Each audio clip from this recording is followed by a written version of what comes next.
Bonjour, bonjour à tous. Est-ce que tout le monde m'entend? N'hésitez pas à l'indiquer dans le chat s'il y a un problème technique. Bonjour, je me présente, je m'appelle Aurit, donc je travaille chez Cap Digital, je m'occupe de l'animation des adhérents de la communauté EdTech.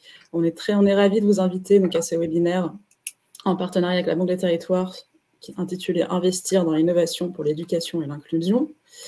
Un petit rappel de bien indiquer vos questions dans l'onglet questions. Il y aura un temps d'échange après chaque présentation, donc on vous demandera bien de les mettre dans cet onglet. Je vais juste vous rappeler donc la présentation, le programme d'aujourd'hui. Nous avons une petite présentation de Cap Digital, une présentation de notre accompagnement R&D par Jennifer Lecomte, notre directrice R&D. Ensuite, je vous présenterai très brièvement un petit peu l'éducation, la communauté EdTech chez Cap Digital.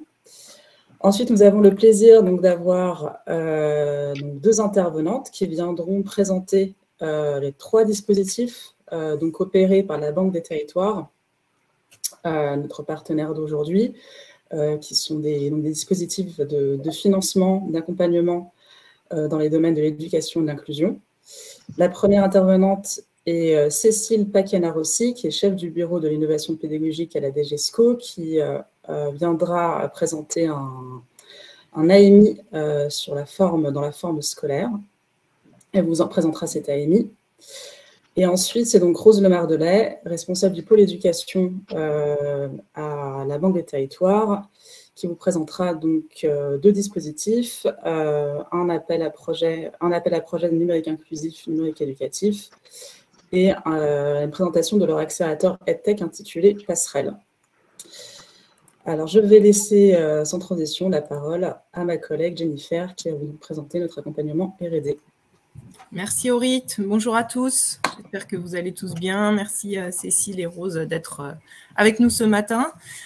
Juste pour un petit rappel sur l'accompagnement R&D avant une présentation de la communauté EdTech par Aurit. Donc l'accompagnement R&D de Cap Digital, en quoi consiste-t-il? Il consiste à ce que nous puissions faire avec vous un premier diagnostic par rapport à votre projet. Pour ça, il faut nous contacter pour qu'on puisse voir avec vous quel serait le meilleur dispositif de financement qui pourrait vous accompagner sur le développement et l'accélération de votre projet. Ensuite, on peut également vous accompagner, non pas dans la rédaction de votre projet, mais dans son expertise et dans sa labellisation, ce qui consiste en une revue de votre projet pour maximiser ses chances d'être lauréat. Donc, pour ça, nous sommes adossés à un pôle d'experts qui relisent pour nous vos dossiers et qui viennent vous apporter leurs conseils, leurs meilleurs conseils pour renforcer votre dossier et pour une bonne adéquation entre votre projet et le dispositif de financement. Et puis ensuite, si votre dossier sort parmi les meilleurs, nous vous décernerons un label de pôle qui est reconnu par les financeurs, comme la Banque des Territoires, comme un gage de pertinence de votre dossier. Donc, si vous avez un projet dans les sujets qui vont suivre, n'hésitez pas à contacter notre équipe. Une seule adresse, projet@capdigital.com, projet au singulier, @capdigital.com. Voilà, merci à vous et je laisse tout de suite la parole à Aurit. Merci beaucoup, Jennifer. Je vais vous présenter de mon côté, vraiment une présentation très synthétique. Oups, pardon. On n'a pas passé les slides. On va dire du secteur de l'éducation à Cap Digital au sens large, pas que de la communauté EdTech. On a deux grands acteurs dans ce domaine chez Cap. Donc, on a d'un côté 57 établissements d'enseignement, de formation et de recherche.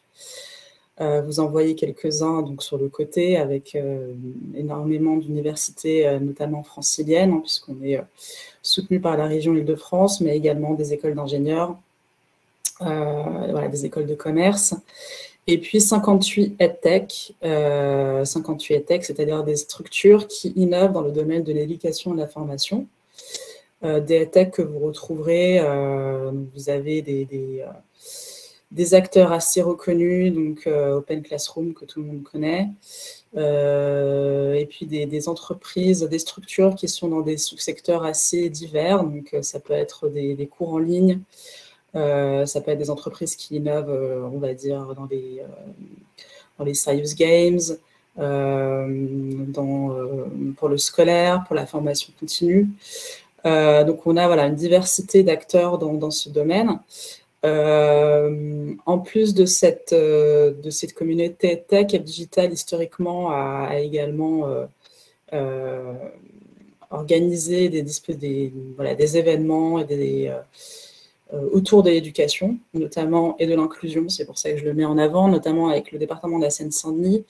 Je vous mets deux exemples d'événements. L'un, c'est How I Met My Startup, qu'on organise depuis 2014, qui est en fait une porte ouverte des startups à destination des étudiants, où ils peuvent visiter physiquement ou virtuellement des startups.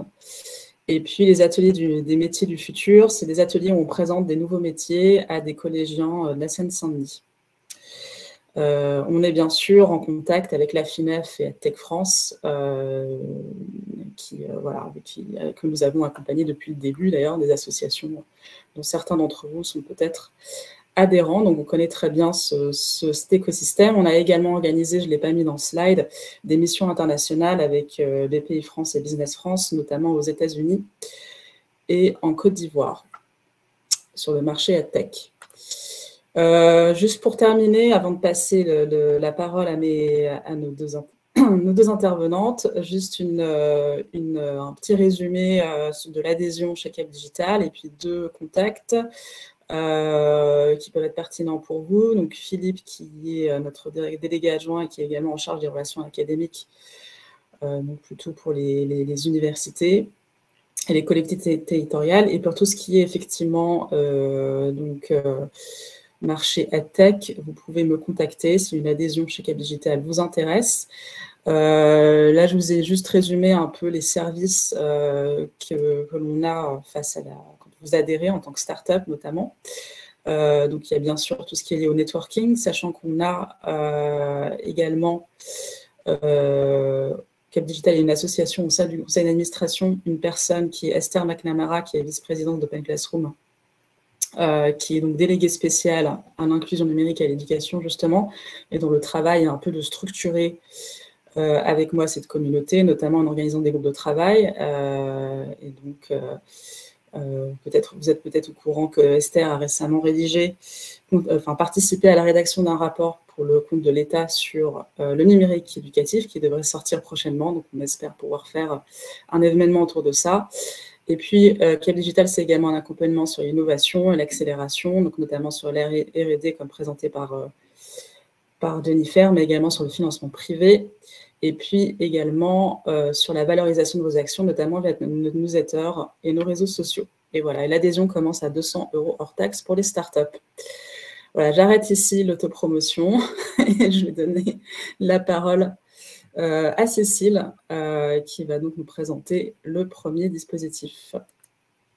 Merci Aurit. Bonjour à toutes et à tous. Donc, je suis Cécile Paquena-Rossi. Je suis au bureau d'innovation pédagogique depuis le mois de juillet dernier. Donc, je suis très heureuse de venir à votre rencontre aujourd'hui.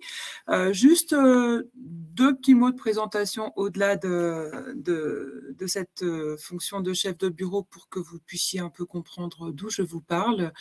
Moi, au départ, j'étais professeure d'anglais, puis formatrice, puis inspectrice dans l'Académie de Versailles, avec un intérêt fort depuis toujours pour le numérique éducatif, en particulier pour l'intégration du numérique dans les usages de la classe, etc. Et j'ai toujours eu un intérêt assez fort pour... on peut dire la recherche de pratiques qui permettraient de rendre nos élèves actifs dans la classe. Voilà. Donc finalement, ce chemin aujourd'hui là pour être au bureau d'innovation pédagogique, c'est aussi des choix en tant que prof, en tant que cadre à l'échelle de l'académie. Et je suis très heureuse aujourd'hui de venir vous parler de cet appel à manifestation d'intérêt qui s'intitule « L'innovation dans la forme scolaire ». Donc, quelques minutes pour vous présenter un peu les objectifs, les contours de cet appel à manifestation d'intérêt. Donc, vous avez peut-être déjà entendu parler. J'ai vu passer quelques noms dans le chat de gens que j'ai déjà eu l'occasion de croiser, à Educatec Educatis, et puis dans les échanges que l'on peut avoir aussi avec le ministère. Donc, peut-être d'abord commencer par définir le périmètre, on va dire, parce que forme scolaire, bon, c'est un terme assez vague. Hein, si vous cherchez une traduction à l'international, vous ne trouverez pas quelque chose de très similaire. On parle plutôt de schooling ou instructional design, enfin des choses en gros qui montrent que le périmètre est peut-être assez flou. On pourrait dire que c'est une codification finalement, hein, un ensemble de règles et d'organisations qui encadrent et structurent les interactions entre les différents acteurs à l'école, que ce soit les interactions prof-élève, prof-prof, les interactions entre les acteurs, entre les parents bien sûr et l'école, et puis tous les acteurs qui sont engagés dans l'éducation et qui sont en lien, en partenariat avec l'école. Ça va se nicher dans des détails tels que le fait qu'une année a 3 trimestres, qu'on a des conseils de classe, qu'il y a des interactions qui sont normées. Voilà. La question aujourd'hui, c'est de savoir si cette forme scolaire, dans toutes ces manifestations, correspond aux besoins, aux attentes de l'école telle qu'elle évolue. Et l'idée, c'est de s'interroger sur ce cadre. En fait, la forme scolaire, ça détermine un environnement d'apprentissage, une manière de structurer les apprentissages. Et c'est là-dessus qu'on essaye de réfléchir en lançant cet AMI, donc, qui est doté de 250 millions d'euros sur 5 ans. Donc, qui est clairement un message assez fort hein, de l'impulsion que l'on souhaite pouvoir donner à des initiatives. Et je reviendrai un petit peu après là-dessus. Finalement, mais la question, c'est de se dire, on fait le constat d'une école qui est un écosystème de plus en plus complexe, avec on pourrait dire une école qui est traversée aussi par un certain nombre de questions qui sont, qu'on pourrait appeler socialement vives. Hein. La première peut-être d'entre elles que je pourrais mentionner, c'est celle du décrochage scolaire.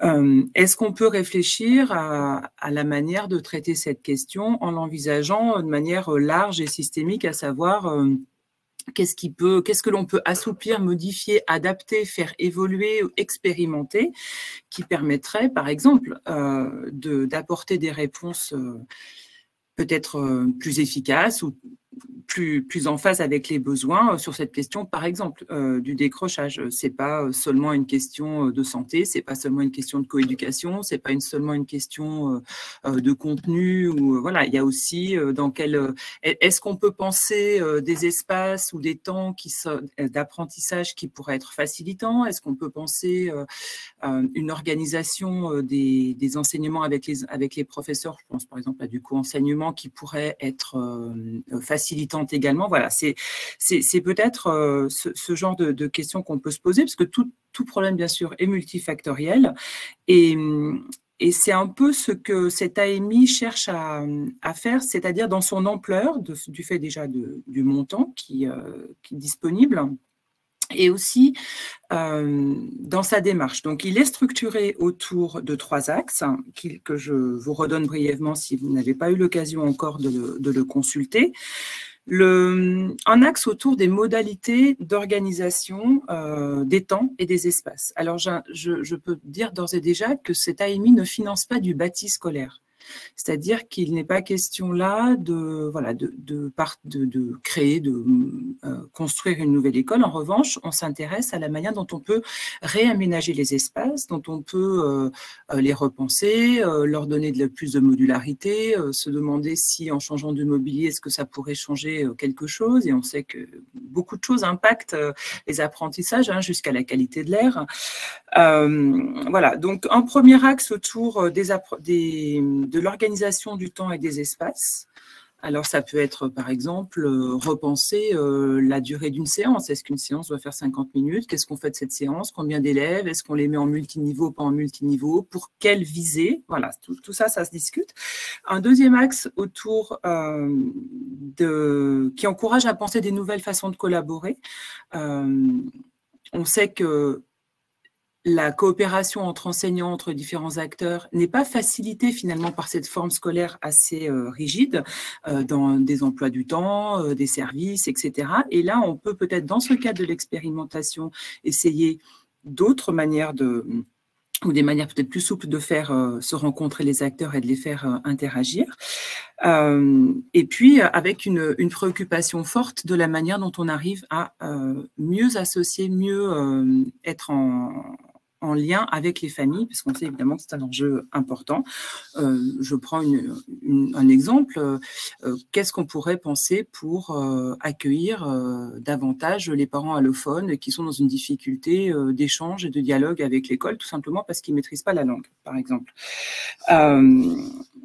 Et puis, un troisième axe autour de l'accompagnement d'élèves. Et là, je reviens vers la question du décrochage particulièrement, parce qu'évidemment, l'idée, c'est quand même d'amener tout le monde. On parle d'inclusion à tous les niveaux jusqu'à une diplomation qui permette de s'insérer dans la vie avec des compétences suffisamment solides.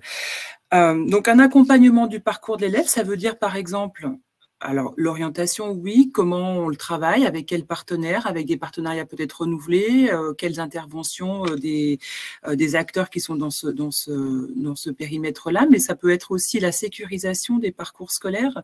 Comment on pense les transitions entre cycles et entre degrés? On sait que le passage, par exemple, le cycle 3 est un passage difficile, CM2, CM1, CM2, 6e, pardon.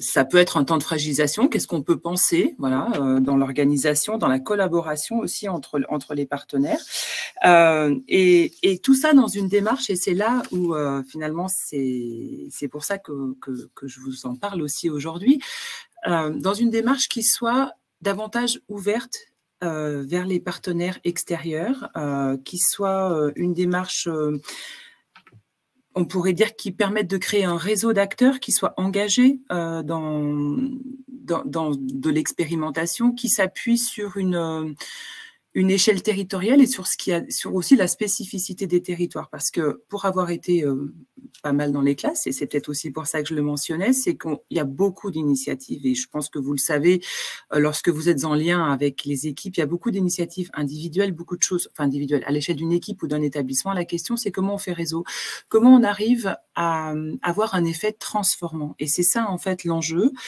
c'est d'arriver à travers une présentation, à travers des projets d'ampleur qui sont financés de manière assez importante, d'arriver à avoir un impact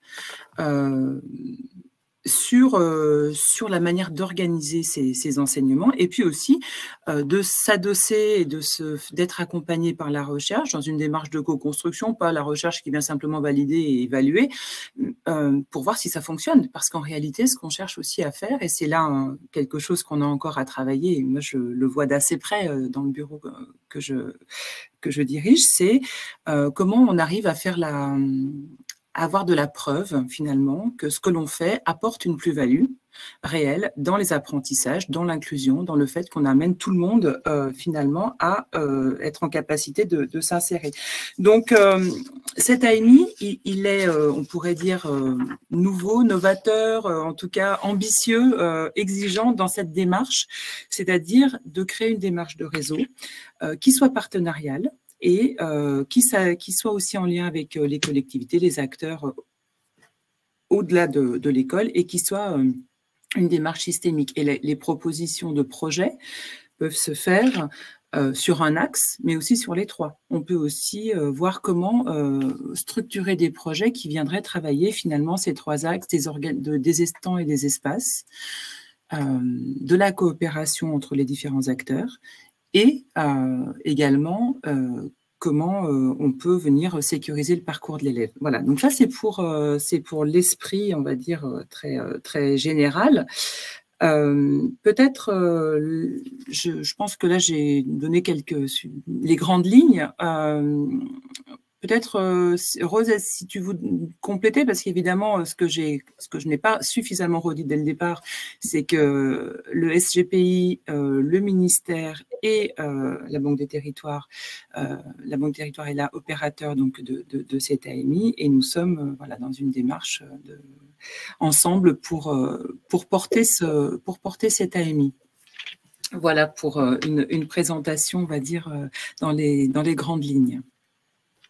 Peut-être juste, Cécile, en complément, dire du coup côté opérateur, côté territoire, que concrètement en termes de prochains rendez-vous, on peut indiquer ce matin qu'un nouveau webinaire d'échange avec les candidats sera proposé le 7 mars à 11h30. Et dire que, mais je crois que ça a été dit dans le chat avec le lien, avec toutes les informations sur l'AMI, il y a 2 vagues de sélection qui sont d'ores et déjà annoncées. La première au 21 mars et la suivante au 15 septembre prochain. Voilà, donc toutes les informations sont disponibles en ligne. Merci beaucoup, Cécile, merci beaucoup, Rose. Peut-être, dans le cadre de cette présentation, rappeler qui est éligible à cet appel? Est-ce que comment on peut monter un consortium? Qui va toucher la subvention? Enfin, voilà. Le montant de la subvention. Le montant de la subvention. Des données peut-être un peu pratiques qui, certes, sont dans le cahier des charges de l'AMI, je n'en doute pas, mais peut-être les rappeler brièvement dans le cadre de ce webinaire. Oui, bien sûr, Cécile, je te laisserai compléter si tu le souhaites, mais en quelques mots, Cécile Paquena-Rossi l'a dit, c'est un AMI qui a une ambition inédite, qui est portée par le ministère et par le secrétariat général pour l'investissement dans le cadre des PIA, pour être réellement transformant. Et donc, un des enjeux, c'est bien de créer des communautés et des écosystèmes locaux pour que des projets d'ampleur se montent et puissent être soutenus par cette subvention via le PIA. Donc, il y a un ensemble de structures éligibles pour porter les projets. Comme pour tous les PIA, il y a un porteur de projet unique qui organise un consortium et qui est l'interlocuteur unique qui va bénéficier de la subvention. Ce porteur de projet, dans le cadre de cette AMI, il est nécessairement composé à minima de 2 personnes morales qui peuvent être de nature très différente, une association, un acteur de l'éducation nationale, une académie, un établissement, une collectivité territoriale, une société dans le domaine de l'éducation ou de l'ESS. Voilà, la liste complète est bien détaillée dans le cahier des charges. Mais ce qui est important à dire ce matin, c'est que la logique de consortium est très encouragée. Donc, c'est aussi pour ça qu'on souhaitait ce matin faire une présentation au sein du réseau Cap Digital qui reflète cette diversité d'acteurs de l'innovation dans l'éducation. Et donc, le message aussi ce matin, c'est bien de dire que cet appel à manifestation d'intérêt qui est porté par le ministère est bien ouvert aussi et on espère que les acteurs de l'innovation vont aussi s'en saisir pour aller parler aux acteurs éducatifs et essayer de monter des projets cohérents. Et donc, doit nécessairement, pour finir mon propos, embarquer, associer à minima un établissement scolaire. Et donc, l'idée, c'est bien d'être ancré sur un territoire, à l'échelle d'un territoire, et de créer un consortium qui ait du sens et qui ait un ancrage. Même si, bien sûr, les projets nationaux peuvent également candidater. Et pour peut-être évoquer aussi l'ambition qui est reflétée aussi par les niveaux de subvention concernés par cette AMI. Le niveau de subvention minimum pour chaque projet sera de 2 millions d'euros. Sachant que la subvention PIA ne peut atteindre que 50% maximum du projet. Donc voilà, donc on est sur des projets d'ampleur en termes de financement, au-delà voilà, de projets très locaux, donc ils peuvent embarquer vraiment une logique de dynamique territoriale avec elles. Merci beaucoup. Du coup, il n'y a pas de logique de fonds propres associés? Non, il n'y a pas d'investissement en fonds propres associés. En revanche, la pérennité des projets sera un critère clé qui sera regardé évidemment sur ces projets qui doivent être prévus sur 5 ans. Donc, on est sur voilà, une temporalité à la fois assez importante et en même temps dans une temporalité projet, je dirais. Voilà, donc c'est 5 ans et soutenable au bout, à l'issue des 5 ans. Voilà, exactement. Merci beaucoup. Alors, je ne sais pas, Cécile, si vous voulez ajouter quelque chose, n'hésitez pas. Je regarde dans l'onglet questions s'il y en a d'autres, mais a priori, on a répondu à toutes. Enfin, il y avait une question qui recoupait la mienne, donc c'est parfait. Ouais. On a une deuxième question sur comment se faire connaître des têtes de consortium potentiels. S'il y a déjà des consortiums qui sont en train de se monter, est-ce qu'il y a une possibilité pour les oui, alors, ouais. Alors, l'idée, c'est de s'adresser à ces partenaires naturels et logiques, je dirais. Après, dans la logique de l'AMI, il y a une logique d'accompagnement, et c'est aussi un des points communs des dispositifs qu'on présente ce matin. Et donc, le temps d'échange que j'évoquais tout à l'heure, qui sera proposé le 7 mars prochain, un des objectifs, c'est aussi de pouvoir découvrir les participants et éventuellement d'autres partenaires potentiels. Donc voilà, on pourra éventuellement outiller un peu ce partage d'informations sur des candidats potentiels. Mais l'idée, c'est bien de mobiliser son écosystème et les acteurs de son territoire, par exemple. De même, n'hésitez pas à revenir vers nous. Si on voit qu'il y a beaucoup de demandes, on organisera certainement peut-être un petit événement de matchmaking avec Orit, à voir s'il y a de nombreux acteurs qui reviennent vers nous et intéressés par cette AMI. Nous pourrons aussi organiser ce genre de rencontre. Et je me permets de répondre à l'oral. Je vois que Valentin a posé la question si ça adresse le primaire et le secondaire. Je suppose que oui, le scolaire. Oui. Donc voilà. Vous avez les collectivités sont financées. Les collectivités également peuvent y répondre. Et donc, il y a ce rendez-vous le 7 mars. Donc, n'hésitez pas à y participer. Je ne sais pas si on peut mettre… Rose, est-ce que vous avez mis le lien dans le chat D'accord. Okay. On vous enverra de toute façon par mail par la suite. Et bien, on va passer au deuxième dispositif présenté par Rose. Parfait, merci beaucoup. Donc, ce matin, on voulait vous présenter des dispositifs accompagnés par la Banque du Territoire. En tant qu'investisseur d'intérêt général, on accompagne des actions. Donc, c'est le cas de l'AMI dont on vient de parler, dans le cadre d'un PIA dont on est l'opérateur là pour le compte de l'État. Et désormais, je voulais vous proposer un zoom sur deux autres dispositifs qu'on porte là sur les fonds propres de la Caisse des dépôts, qui ont deux points communs. Le premier, c'est des dispositifs qu'on a déployés dans le cadre des engagements de la Caisse des dépôts de soutien au plan de relance. Donc, c'est des initiatives qui visent à soutenir l'éducation dans le cadre de la relance et donc dans le cadre de la post-crise, je dirais. Le deuxième, c'est de montrer la thématique, c'était investir dans l'innovation pour l'éducation et l'inclusion. Et je crois que le point commun de ces dispositifs, de tous ces dispositifs, c'est qu'aujourd'hui, on investit principalement dans l'accompagnement.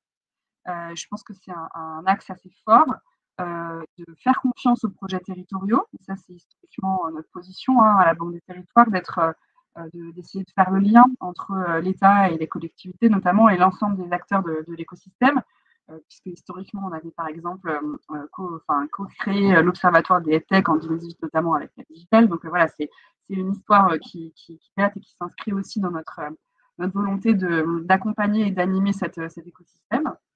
Et donc aujourd'hui, soutenir les dispositifs innovants, c'est soutenir ce qui émerge des territoires, dans les territoires, et proposer de l'accompagnement et proposer des dispositifs qui vont venir les faire passer à l'échelle. Donc le premier dispositif, c'est un appel à manifestation d'intérêt ou un appel à projet doté de 3 millions d'euros qu'on déploie donc dans le cadre de la relance, qui vise à soutenir des projets innovants et inclusifs pour soutenir les compétences numériques et la formation au numérique des enfants. Le point de départ, l'ambition de cet appel à projet, c'est de se dire aujourd'hui, il y a une fracture numérique très forte et que la crise a révélé ou voire amplifié, en tout cas mise au jour. Il y a 13 millions de Français qui sont aujourd'hui fracturés dans leurs usages numériques. Et il y a 13 millions d'élèves en France. Et donc, l'objectif, c'est d'essayer de faire en sorte que ces 13 millions d'élèves aujourd'hui ne soient pas les 13 millions de fracturés numériques de demain. Et donc, il est urgent, c'est nos convictions, d'investir dans leur formation au numérique et les aider à développer des usages numériques qui soient intelligents, pensés et suivis et mesurés. Donc cet appel à manifestation d'intérêt, il vise à soutenir des projets à la fois territoriaux à une échelle plutôt locale, mais aussi des dispositifs plutôt nationaux. On l'a lancé l'année dernière et on a d'ores et déjà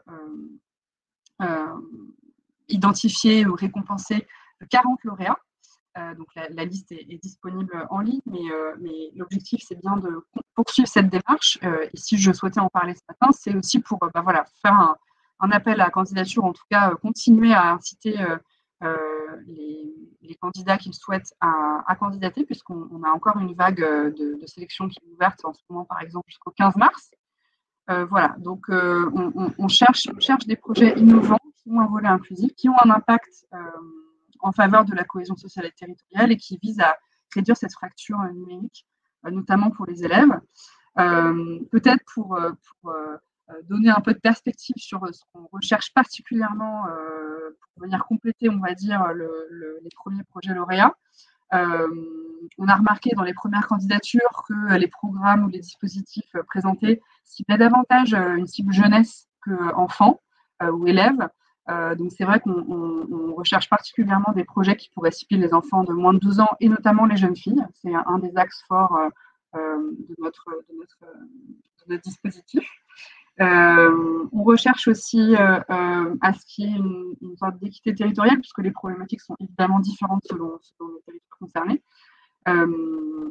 Et donc, il y a certaines régions, on a d'ailleurs représenté les 40 premiers lauréats sur une carte pour donner à voir cette répartition des projets soutenus et qui vont se déployer sur les prochaines années. Et c'est vrai qu'il y a certaines régions qui restent un peu en retrait, donc on incite à candidater. Et le dernier point, c'est peut-être sur les types de porteurs de projets qu'on encourage aussi vivement à candidater, et notamment les acteurs publics, les collectivités territoriales qui peuvent tout à fait candidater et qu'on incite vivement à le faire, en lien là aussi dans une logique de consortium, donc en lien avec des acteurs de l'innovation, des EdTech et des associations. Voilà, très rapidement sur cette AMI. Alors, je ne sais pas s'il y a des questions, je n'ai pas vu dans le... Alors non, il n'y a pas eu de questions sur cet appel à projet en particulier. Je pense que tu as été très claire, Rose. Donc, sauf s'il y en a dans le chat. Tu en as vu peut-être, Aurit, dans le chat. Il y en a dans les questions là, qui viennent d'arriver. Pour l'appel à projet, le consortium est très recommandé. Alors, il y a deux questions, pardon. Est-ce que le consortium est recommandé? Pour l'appel à projet. Pour l'appel à projet, oui. Oui. En fait, nous, notre objectif, je disais en introduction qu'on est investisseur d'intérêt général, donc on va chercher à soutenir des projets qui ont un impact territorial et social fort. Donc pour ça, comme ce qu'on évoquait sur le sujet précédent, évidemment des projets qui soient très ancrés et appuyés sur des initiatives concertées à l'échelle d'un territoire, par exemple, aura toujours plus d'impact qu'une initiative isolée portée par un acteur. Voilà. Donc les logiques de réseau, les logiques de consortium, c'est bien sûr des choses qu'on encourage. Et je pense que le montage de l'appel à projet le montre aussi, puisque je le disais, on a 2 niveaux de financement proposés. Le premier, au niveau territorial, on vise des projets qui se déploient sur 1 à 3 départements avec une subvention qui peut aller jusqu'à 50 000 €. et on vise à soutenir environ 65 projets à ce niveau-là. On en a identifié une trentaine aujourd'hui. Et le deuxième niveau de financement au niveau national vise à s'étendre sur 2 à 3 régions. Et donc, nécessairement, on voit que les logiques de consortium sont encouragées pour se déployer à cette échelle-là.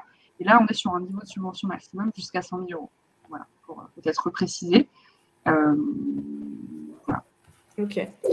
J'ai une question sur le terme d'inclusion, inclusif. Est-ce que vous pouvez repréciser ce que le terme est oui, ce qu'il inclut? c'est à la fois la notion d'inclusion numérique, puisque je l'évoquais, un des enjeux, c'est d'essayer de réduire la fracture numérique liée à l'accès au numérique qui a été mise en exergue pendant la crise, où un grand nombre d'élèves se sont retrouvés parce qu'ils étaient fracturés de l'accès au numérique, de l'accès aussi à l'éducation. Donc ça, c'est un des enjeux. Permettre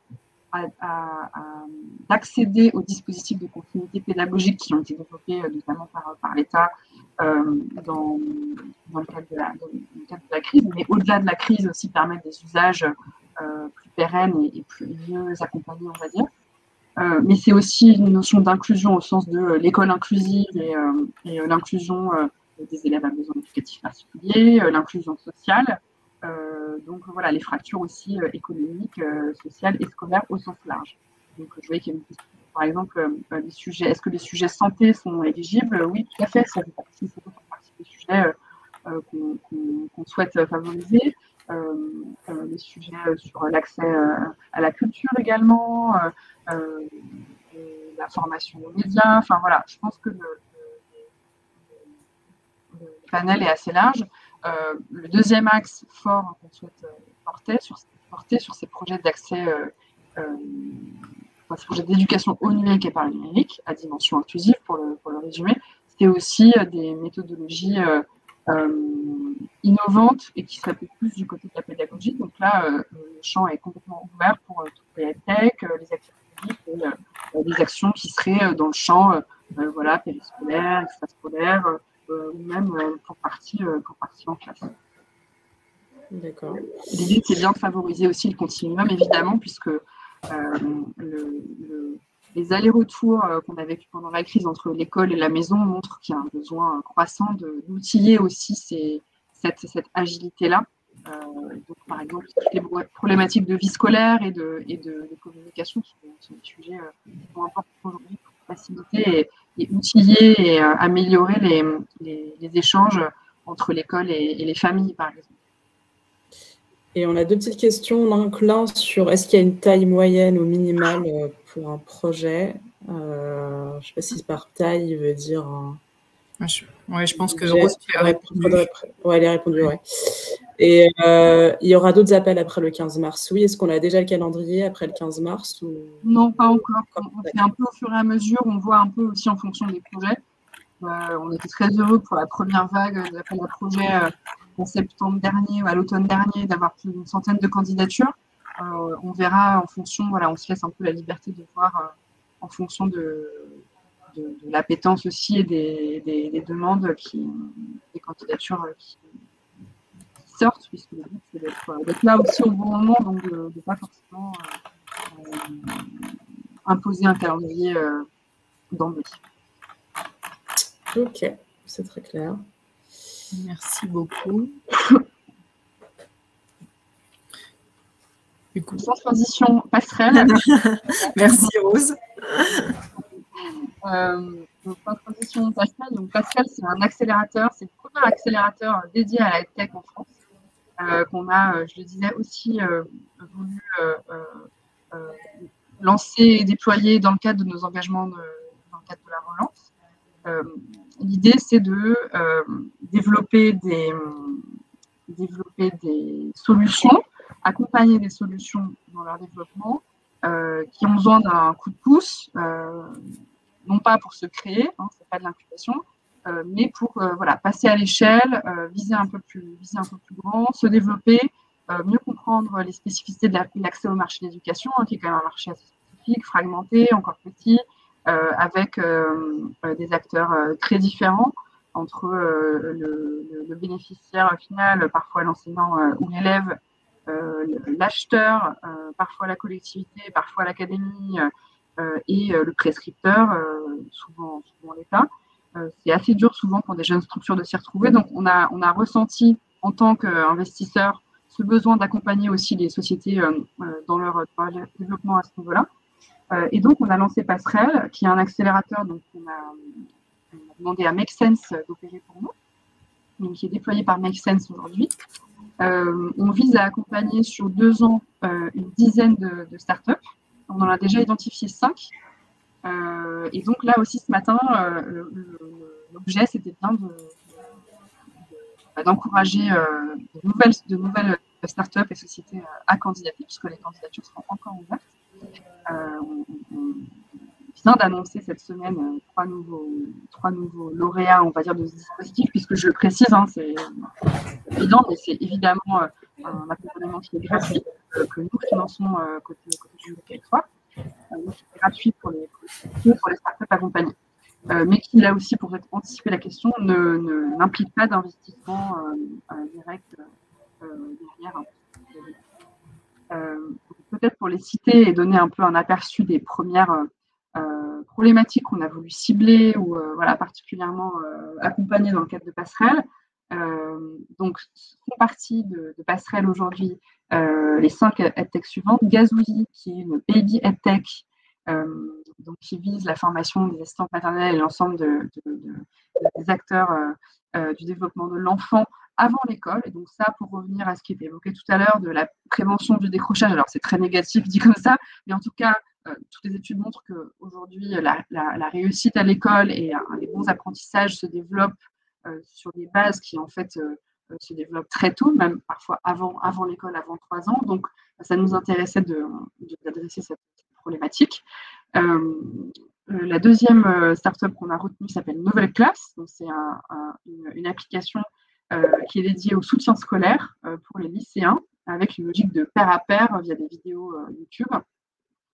Ensuite, on a retenu cette semaine, la semaine dernière, les Amis Zen, Voltaire et les Amis Zen. Donc, c'est une application qui vise à accompagner l'apprentissage des émotions et la découverte de la méditation à l'école, donc pour des usages en classe avec les enseignants, pour favoriser le bien-être des élèves et les bonnes conditions pour apprendre. On a aussi soutenu J'Explore, qui est une application qui permet de découvrir les métiers via des immersions en réalité virtuelle. Et enfin, Pour Tout, qui est un outil pour favoriser la réussite scolaire de tous les élèves, et notamment les élèves 10 et en situation de handicap, via des outils numériques adaptés. Voilà, donc ça, c'est je dirais, alors on n'a pas voulu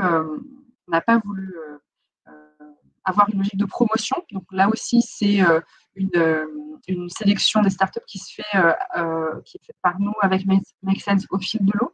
Mais malgré tout, voilà, c'est important, je pense, de bien rappeler qui sont les startups qu'on a retenues pour aussi donner envie à d'autres. Et aujourd'hui, ce qu'on recherche, peut-être pour compléter un peu en termes d'innovation ou de terrain, il y a les sujets des langues, qui est fait dans le sujet de la mobilité, de l'accès aussi à la mobilité. Le sujet de la lecture et de l'écriture, même si c'est souvent compliqué de l'adresser hors de la classe, mais voilà, il y a des sujets, beaucoup de choses qui se font là-dessus. Pourquoi pas la santé, qui était évoquée tout à l'heure également, tout ce qui a trait à l'alimentation et au développement durable, il y a aussi beaucoup de choses qui se font. Voilà, donc pour citer quelques thématiques qui nous intéressent particulièrement et qu'on espère pouvoir accompagner aussi dans le cadre de Passerelle. Et vous dire aussi ce matin, en avant-première, qu'on vous donnera rendez-vous. Alors là non plus, je n'ai pas encore de lien, mais je vais déjà le noter. On va organiser un petit déjeuner justement de présentation des startups de Passerelle, et un certain nombre de sujets, notamment les parrains marraines de Passerelle. Pour les rappeler, Bénédicte Robert, qui est rectrice de l'Académie de Poitiers, a accepté de devenir marraine de Passerelle. Mathieu Nebra, qui est cofondateur d'Open Classroom. et Marie Écland, qui est fondatrice du Fonds à Impact 2050. Donc voilà, on espère pouvoir les réunir et vous réunir pour faire un focus sur l'ambition qu'on a avec Passerelle, notamment sur le suivi de l'impact extra-financier que j'évoquais, qui est vraiment un de nos objectifs phares sur l'ensemble de nos dispositifs à la Banque des Territoires. Et moi, je fais partie du département cohésion sociale et territoriale à la direction d'investissement. Et donc, c'est important pour nous de bien pouvoir mesurer l'impact de nos actions. Et donc, on s'y emploie activement et avec nos partenaires dans le cadre de nos actions. Et donc, ça fait partie des sujets aussi sur lesquels on va se pencher à la fois sur Passerelle, à la fois sur l'appel à projet numérique inclusif, numérique éducatif, pour contribuer aussi à cette réflexion d'écosystème. Voilà, on a lancé une initiative qui s'appelle EdTech for Good avec d'autres investisseurs, d'autres acteurs de l'écosystème EdTech. Et aujourd'hui, c'est un enjeu assez fort de, voilà, au-delà des ODD, pouvoir concrètement mesurer l'impact et s'accorder sur des outils communs, peut-être, des outils communs. Donc, c'est quelque chose qu'on va développer et peut-être aborder. Donc, pour vous dire, cet événement qu'on va organiser, donc un petit déjeuner chez Make Sense le 5 avril prochain, le matin, évidemment, un petit déjeuner, dès 8h30, je crois, donc à Paris. Voilà. Merci beaucoup, Rose, et merci pour toutes ces informations, effectivement très intéressant. Il y a quelques questions dans le chat. Dans quelle mesure la Banque des Territoires est-elle intéressée par l'accompagnement des projets d'inclusion sociale des personnes âgées par le numérique? Alors, elle est intéressée. J'ai des collègues qui travaillent sur ces sujets, tant côté outils numériques et silver economy. Donc, voilà, en revanche, je serais très mal placée pour en parler parce que moi, je suis vraiment spécialisée sur le segment d'éducation. Il y a des interlocuteurs à la Banque des Territoires qui sont facilement identifiables à notre site internet. Mais sinon, je peux faire des mises en relation également, donc n'hésitez pas. Mais évidemment, le bien vieillir, c'est un sujet. Oui, tout à fait. Alors, une question de Nicolas qui demande des précisions sur l'accompagnement des startups dans le cadre de l'incubation Passerelle. Oui, alors c'est une accélération qui est vraiment sur mesure. C'est un programme qu'on a co-conçu avec Make Sense pour favoriser l'accélération et le développement en fonction des besoins, évidemment, de chacune des sociétés. Les 5 n'ont évidemment pas les mêmes besoins en termes de développement et d'accompagnement. En revanche, il y a des on va dire, une sorte de tronc commun ou des choses en commun, des temps d'échange mensuels à minima, mais c'est aussi adaptable en fonction de la disponibilité, puisqu'on sait que c'est aussi un sujet. Des informations peut-être plus spécifiquement sur l'accès au marché, les formes de financement, différents sujets qui peuvent être très opérationnels ou un peu plus stratégiques. Et très concrètement via un programme voilà, sur mesure, encore une fois, de masterclass, temps d'échange un peu en commun, des systèmes de coaching aussi plus individuels, puisqu'on a identifié tout un ensemble de mentors ou de coachs, au-delà des parents marraines qui permettent aussi de faire bénéficier aux startups de leur expérience et leurs conseils et recommandations. Mais on va aussi mettre en place un système de mentorat un peu plus individuel qui permettra de creuser plus spécifiquement les besoins de chacune des sociétés. Merci beaucoup. Alors peut-être une question un peu tardive sur l'AMI, mais du coup je te propose d'y répondre. Alors, l'URAGE Grand Est entame la création d'un projet Microfolie en lien avec les musées de la Villette, favorisant l'inclusion des jeunes dans la culture via le musée numérique. Cela peut-il être intégré dans la réponse à l'AMI? Oui, alors je ne peux pas répondre comme ça sur un projet en ayant deux mots, mais oui, je le disais, bien sûr, l'accès à la culture et à l'inclusion aussi sur ce volet-là, c'est un des objectifs. Et puis, il y a un autre sujet sur lequel je voulais rebondir, c'est qu'on essaye aussi de favoriser une dynamique, non pas interministériel parce qu'on n'est pas un ministère, mais voilà, de s'appuyer sur des dispositifs existants. Et donc, typiquement, un dispositif comme les microfolies peut faire partie des briques qui peuvent venir s'intégrer à un projet qui serait soutenu dans le cadre de l'AMI numérique inclusif, numérique éducatif. Notre volonté, ce n'était pas du tout que des projets se créent from scratch, de zéro, d'une page blanche, mais plutôt de venir, encore une fois, faire effet levier, parce que c'est notre volonté de faire à la Banque de territoire, pour passer à l'échelle, gagner en ampleur, conquérir de nouveaux territoires et de nouveaux publics et de nouveaux bénéficiaires. Donc, c'est tout à fait une logique, sans répondre sur le projet spécifique, parce que voilà, mais bien sûr. Dans la logique, oui, bien sûr, c'est quelque chose qu'on encourage et la mutualisation de moyens existants, oui, tout à fait. Merci beaucoup. Aurit, est-ce que tu vois d'autres questions auxquelles on n'aurait pas répondu? Oui, il y a une question dans le chat. Je pense que c'est est-ce que vous accompagnez des PME? Alors ça, je pense que c'est pour le programme Passerelle, qui ne sont plus considérées comme des startups. C'est bien ça, Stéphanie. C'était une question de Stéphanie Passero. Elle peut le préciser.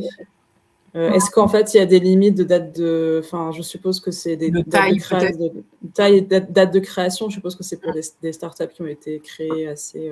Il y a 15 ans. C'est ça. C'est pas tant les dates de création que le stade de développement. C'est vrai que nous, on est plus pertinent sur ces problématiques d'accompagner la compréhension de l'accès au marché, notamment sur les modèles B2G, Business to Government, donc la vente aux collectivités, qui est notre cœur de cible en termes d'investissement. Donc, évidemment, pour nous, c'est plus intéressant parce qu'on est plus pertinent à ce moment-là de venir accompagner, donc en accélération, pas en incubation, voilà, mais pour venir ensuite sur du financement, d'amorçage ou de développement, voilà, d'accélération. Donc, en général, c'est plutôt des startups qui ont déjà fait la preuve de leur concept, qui ont un produit développé et qui ont déjà démarré une commercialisation et qui sont dans ce besoin-là, à ce stade-là. Donc, en général, ce n'est pas des PME. Après, je ne ferme pas la porte, mais c'est vrai que tout est une question d'appellation aussi, mais c'est plutôt en termes de développement. Voilà. D'accord. Et on a une question sur l'horaire du petit déjeuner du 5 avril. À quelle heure? Je crois que c'est 7h. Dès 8h30. D'accord. Et il y aura le lien, j'imagine, sur le site pour l'inscription. On va communiquer cette semaine les liens pour s'inscrire pour ce petit déjeuner passerelle.